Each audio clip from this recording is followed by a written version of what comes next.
गुरुर्ब्रह्मा गुरुर्विष्णु गुरुर्देवो महेश्वरः गुरुर्साक्षात् परब्रह्म तस्मै श्री गुरुवे नमः। ॐ गजाननं भूतगणादिसेवितं कपितजम्बुफलचारुभक्षणं उमासुतं शोकविनाशकारिकं नमामि विघ्नेश्वरपादपङ्कजम्। ॐ त्रिशां शिवाय नमः। ॐ त्रिशां शिवाय नमः। ॐ त्रिशां शिवाय नमः। ॐ त्रिशां शिवाय नमः। आज हम आपको शिव महापुराण की कथा में ब्रह्मा द्वारा स्वांभुव मनु आदि की सृष्टि का वर्णन की कथा सुनाते हैं। तो आप सभी मन को एकाग्र करते हुए शांतिपूर्वक कथा को श्रवण करेंगे और धर्म लाभ प्राप्त करेंगे।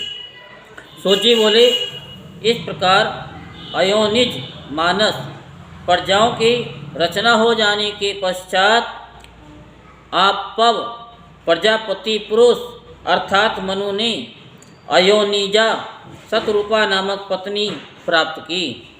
अपनी महिमा से भूलोक को व्याप्त करके स्थित हुए मनु के धर्म से ही उनकी पत्नी शतरूपा की उत्पत्ति हुई।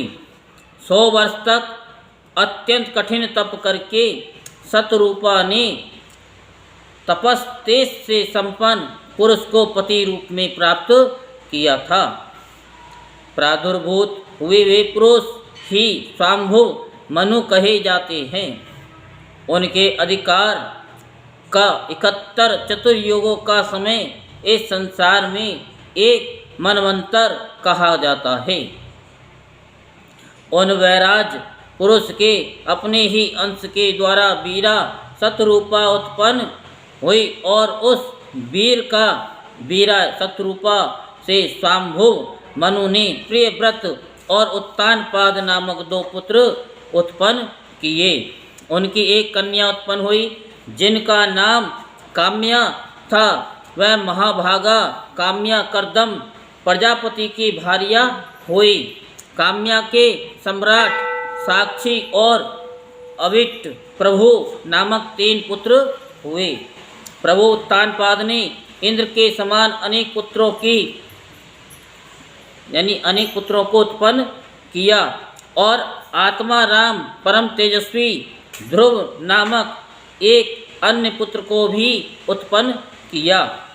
सुंदर कटी वाली धर्म कन्या सुनीति नाम से प्रसिद्ध थी। यही धर्म कन्या सुनीति ध्रुव की माता थी। उस बालक ध्रुव ने अविनाशी स्थान प्राप्त करने की इच्छा से दिव्य 3000 वर्ष प्रयत्न वन में कठोर तप किया। प्रजापति प्रभु ब्रह्मा जी ने प्रसन्न होकर सप्त ऋषियों के सन्मुख उसे अपने ही समान अचल स्थान दिया। उस ध्रुव से पुष्टि तथा धान्य नामक 2 पुत्र उत्पन्न हुए। पुष्टि ने समुत्था से रिपु रिपुंजय विप्र विकल और वृषतेजा नाम वाले पाप रहित 5 पुत्रों को उत्पन्न किया।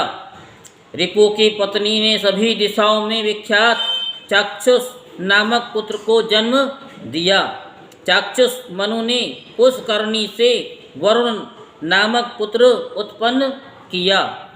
हे मुनि श्रेष्ठ, मनु से प्रजापति वैराज की कन्या नडवला के गर्भ से 10 तेजस्वी पुत्र उत्पन्न हुए।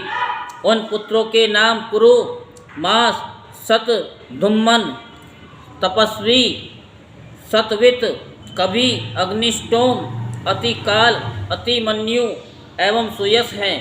अग्नि की पुत्री ने पुरु से परम तेजस्वी अंग सुमना, ख्याति, श्रुति, अंगिरा और गए नाम वाले 6 पुत्रों को उत्पन्न किया। अंग से उनकी भार्या सुनीता ने बैन नामक पुत्र को उत्पन्न किया। बैन के अपचार से मुनियों को महान क्रोध हुआ और उन धर्मपारायण मुनियों ने अपने हुंकार से उसे मार दिया। तदंतर सुनीता ने संतान के लिए ऋषियों से प्रार्थना की। तब उन महाज्ञानी ऋषियों ने बैन के दाहिने हाथ का मंथन किया। बैन के हाथ का मंथन किए जाने पर उससे पृथु उत्पन्न हुए। वे धनुष एवं कवच धारण किए हुए उत्पन्न हुए थे तथा सूर्य के समान तेजस्वी थे। प्रजा पालन, धर्म संरक्षण तथा दुष्टों को दंड देने वाले यानी दंड देने के लिए विष्णु का वह अवतार हुआ। उस समय सभी क्षत्रियों के पूर्वज बैन पुत्र पृथु ने पृथ्वी की रक्षा की। वे राजसूयाभिषिक्त राजाओं में प्रथम सम्राट हुए। हे मुनि श्रेष्ठ, बुद्धिमान सूत और मागध उन्हीं से उत्पन्न हुए। उन्होंने सबके कल्याण के लिए इस पृथ्वी का दोहन किया। सो यज्ञ करने वाले उन राजा ने देवता, ऋषि, राक्षस तथा विशेषकर मनुष्यों को आजीविका प्रदान की। पृथु के विजेताश्व और हर्यक्ष नामक 2 पुत्र उत्पन्न हुए, जो भूलोक में धर्मज्ञ, महावीर तथा अति प्रसिद्ध राजा हुए। शिखंडिनी ने प्राचीन वही नामक पुत्र उत्पन्न किया।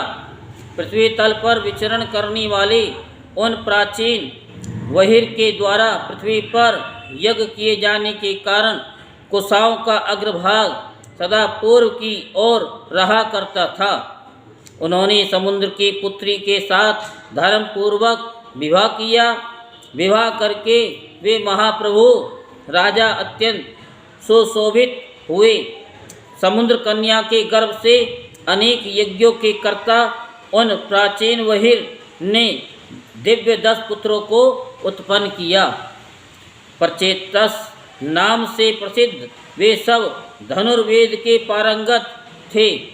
अनुकूल धर्म का आचरण करने वाले उन सभी ने शिव के ध्यान में संलग्न होकर समुद्र के जल में शयन करते हुए और रुद्र गीत का जप करते हुए 10,000 वर्ष पर्यंत कठोर तपस्या की। जिस समय वे तप कर रहे थे उस समय रक्षा न की जाती हुई पृथ्वी पर प्रजाओं का क्षय होने लगा और सारी पृथ्वी पर पेड़ ही पेड़ हो गए। हे मुनि श्रेष्ठ, तपस्या से वर प्राप्त कर जब वे लौटे तो उन वृक्षों को देखकर उन्हें बड़ा क्रोध उत्पन्न हुआ और उन समर्थ तपस्वियों ने उन्हें जला देने का विचार किया। उन प्रचेतसों ने अपने मुखों से अग्नि तथा वायु को उत्पन्न किया।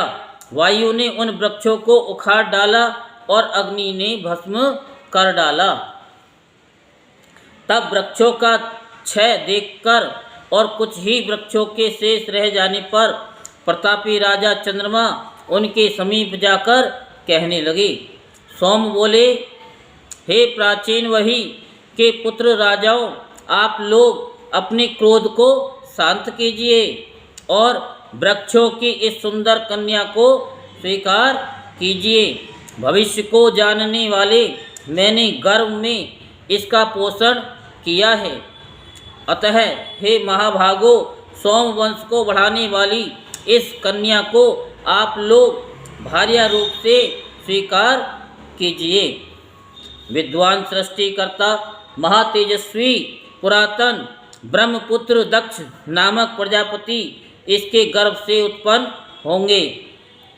ब्रह्मतेज से संपन्न ये राजा प्रजापति दक्ष आप लोगों के आधे तेज से एवं मेरे तेज से प्रजाओं की वृद्धि करेंगे। तब सोम के वचन से प्रचेताओं ने वृक्षों से उत्पन्न उस मनोहर कन्या को प्रेम के साथ धर्म पूर्वक भार्या रूप में ग्रहण किया। हे मुनि, उन प्रचेताओं ने उसके गर्भ से दक्ष नामक प्रजापति उत्पन्न हुए। परम तेज वाले वे सोम के भी अंश से उत्पन्न हुए थे। तब दक्ष ने मन से अचर चर 2 पैर वाले एवं 4 पैर वाले जीवों का सृजन करके मैथुनी सृष्टि प्रारंभ की। उन्होंने वीरण नामक प्रजापति की वीरणी नामक पतिव्रता कन्या से उत्तम विधान के साथ धर्म पूर्वक विवाह किया और उस कन्या से हर्यश्व नामक 10,000 पुण्यात्मा पुत्रों को उत्पन्न किया। वे सब नारद जी के उपदेश से विरक्त हो गए थे। ये सुनकर दक्ष ने पुनः उस सी स्त्री से सुबलासु नामक 1000 पुत्रों को उत्पन्न किया। वे भी उन मुनि के उपदेश से अपने भाइयों के मार्ग पर चले गए। वे विरक्त तथा भिक्षु मार्गी हो गए और पिता के पास नहीं गए। ये सुनकर अत्यंत कुपित होकर उन दक्ष ने मुनि को दुस्सह शाप दे दिया। हे कलह प्रिय, तुम कहीं भी स्थिरता प्राप्त नहीं करोगे। हे मुनीश्वर, इसके बाद ब्रह्मा जी के द्वारा सांत्वना दिए जाने पर उन्होंने महाज्वाला स्वरूप तथा सभी गुणों से युक्त स्त्रियों को उत्पन्न किया। उन्होंने 10 कन्याएं धर्मराज को, 13 कन्या कश्यप जी को, 2 ब्रह्मपुत्र को और 2 अंगिरा को दी। हे मुनिश्रेष्ठ, उन प्रभु दक्ष ने 2 कन्याएं विद्वान मुनि कृतसास्व को और नक्षत्र नाम वाली 27 कन्या चंद्रमा को प्रदान की। दक्ष की उन्हीं कन्याओं से देवता, असुर आदि उत्पन्न हुए। उनके बहुत से पुत्र कहे गए हैं। उन सभी के द्वारा जगत परिपूर्ण हो गया। हे विप्रेंद्र, तभी से मैथुनी सृष्टि का प्रादुर्भाव हुआ। इसके पूर्व संकल्प दर्शन एवं स्पर्श से सृष्टि कही गई है। शौनक बोले, आपने पहले कहा था कि ब्रह्मा के अंगूठे से दक्ष उत्पन्न हुए, तब महान तप वाले वे प्रचेताओं के पुत्र किस प्रकार हुए? हे सूत जी, मैंने यानी मेरे इस संदेह को दूर करने में आप समर्थ हैं। और ये आश्चर्य है कि वे चंद्रमा के ससुर किस प्रकार हुए? सूत जी बोले, हे मुनि, प्राणियों की उत्पत्ति एवं उनका निरोध नित्य होता रहता है। प्रत्येक कल्प में ये दक्ष आदि उत्पन्न होते रहते हैं। जो मनुष्य दक्ष की इस चराचर युक्त सृष्टि को जान लेता है, वह संतान युक्त एवं आयु से पूर्ण होकर स्वर्गलोक में प्रतिष्ठा प्राप्त करता है। बोलो शंकर भगवान की जय। हर हर महादेव, हर हर महादेव, हर हर